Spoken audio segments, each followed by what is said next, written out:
Welcome on in, guys. Three bold takes again. We're here with your overreactions after week number 6, I believe it was, of college football. We have a spicy one for you today, ladies and gentlemen. Again, we will have 3 separate parts with 3 different overreactions. No guests today because simply we're just recording too many videos tonight for it to work logistically. So stay tuned, fellas. Again, thank you, Quinn, Chase, and myself, Freddie. Enjoy these overreactions. Yeah, for mine, I'm going to talk the ACC. So, preseason, I don't know about y'all. I don't believe I was on for our ACC preview. I think that was before I got on the show. I didn't expect anything from the ACC this year. I thought we were going to be like Florida State versus Clemson, winner, good, loser, bad, ACC, garbage as a whole. Maybe Miami's good. There was some other teams that people threw around like Duke and Louisville. And I think the smaller teams in the ACC are living up to their role. Clemson's kind of fallen off, but they're still talented, so they could beat anyone on any given weekend. And then Florida State's living up to their hype. So the ACC, my overreaction is the ACC's brought it this year, and I think the race to who's going to get to that divisionless conference championship is going to be fun to watch. Now, for me personally, I think Florida State's still kind of a lock to get there. They have that game with Miami that could be good. But Miami kind of disappoints me with they constantly do something like what they did this Saturday with the bad clock management. They cost them a game they should have won. Georgia Tech's scrappy, but I don't think Georgia Tech should beat Miami, personally. And I still think that game could trip Florida State up, but I don't think they'll lose. But that race for number 2 between North Carolina, Louisville, Duke, that's going to be fun to watch. I want to see who y'all has y'all's bets on in that group, because I'm assuming y'all are both Florida State's going. Maybe not by Chase's reaction, but I'll pass it off to you guys, see what y'all are feeling, and then I'll come back in. Freddie, go ahead. Guys, if you guys, I know we have a lot more viewers and subscribers than we did when we released the ACC video, but if you go back to that one, I had Florida State winning the ACC, Clemson coming in second, and Louisville at 3. Chase, whenever I said that in the ACC video afterwards, you were like, why Louisville? And I was like, I really don't know, but they have a favorable schedule. And so far that's kind of been true. Nothing that Louisville's done to me, honestly. I mean, they just beat Notre Dame, which is a very good win. I mean, they beat them convincingly. But other than that, nothing that they've done really screams, hey, I can make the ACC championship game, personally. Now, North Carolina, and Chase, I sent you this message, and I know you don't want to go there, but nobody's really talking about North Carolina, and I think they should.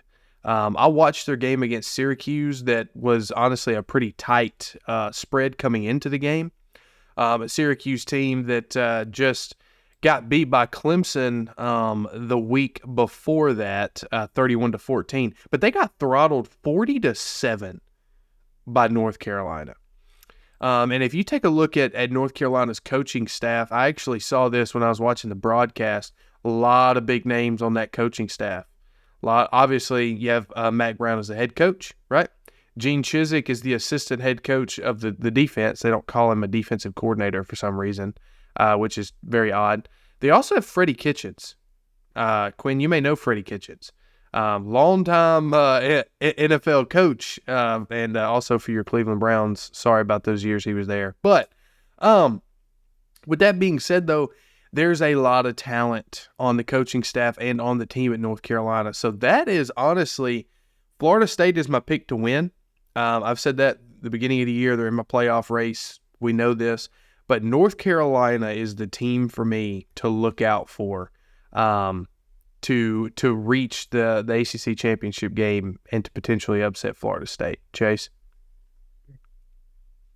I think we just need to close up shop. I think we need to delete this video. Guys, we're talking too loud. You can't say North Carolina's name. Nobody's giving them respect. The Tar Heels are here. And I honestly do think this is a very, early on, they kind of struggled a little bit, but right now they've only allowed 31 points overall in conference play. And that's amazing to do, first off. But North Carolina's got a good schedule. They don't play Florida State on their schedule, but they play Clemson. They play Miami next. They play Duke. They play North Carolina State to end the season. And so Florida State's going to get there. I don't really see anybody. I think there's going to be a lot of scrappy games that they have to play. Let me look at Florida State's schedule real quick. Like they have to play Duke, they have to play Miami, they have to play UNA, they have to play Florida. So I think that they're going to have to be a little. They're going to get into some scrappy games, and that's something that we need to watch. But I think eventually they end up winning out. I think I think that Duke game's probably going to be pretty scrappy, probably like a 30-17, 30-21 win, something like that. But North Carolina, I not only have them there in the ACC championship game, but I think North Carolina wins the ACC championship game. Personally, for me, North Carolina is a very underrated team that has a dynamic running back room that can just run over anybody. If you watch that Syracuse game, you saw it all game long. And then Drake May, every time I switched the channel back over to that game the other day, he was tossing a 30-yard bomb that was connecting in between two guys. Drake May is an exceptional guy and should be a Heisman race guy. So North Carolina is doing a lot of things right now. They just haven't. They're not the national stage as Florida State, and they're not the home commodity name of Clemson. So North Carolina is going to be there. I think North Carolina wins the ACC championship this game against Florida State. So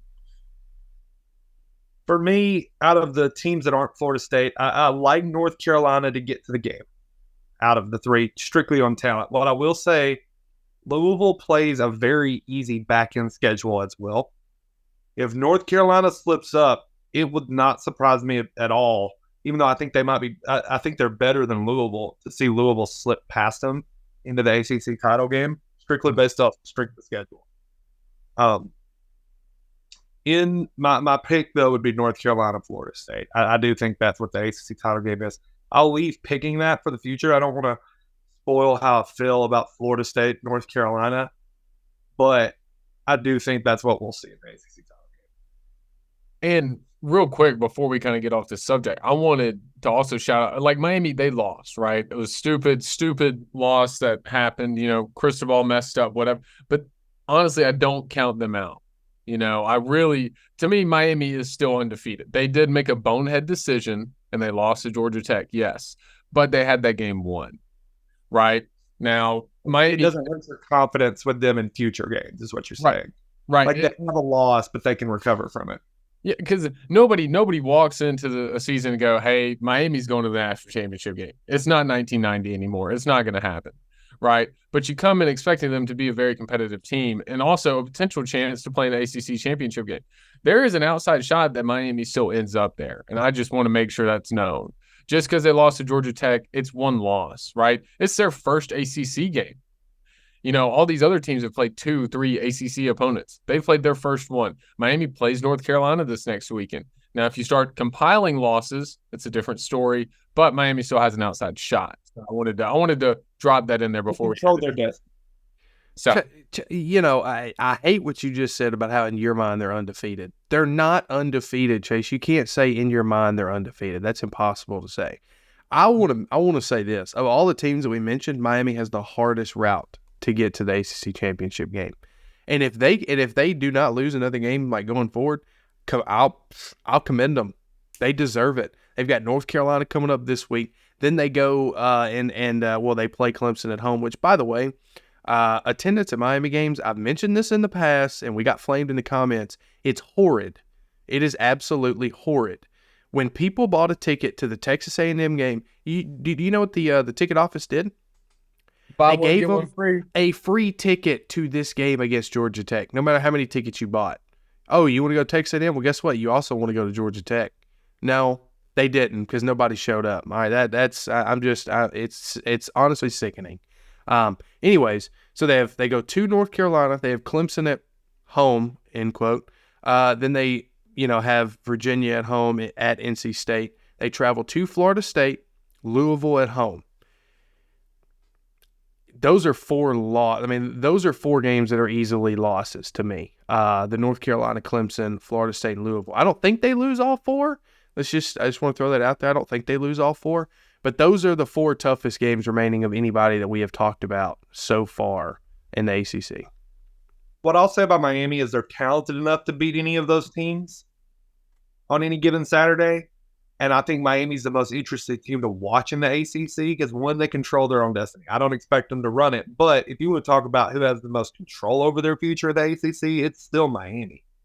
Being one loss and getting to play Louisville, North Carolina, Florida State, that really helps them still get their path there. Because those are the three teams that are up near the top.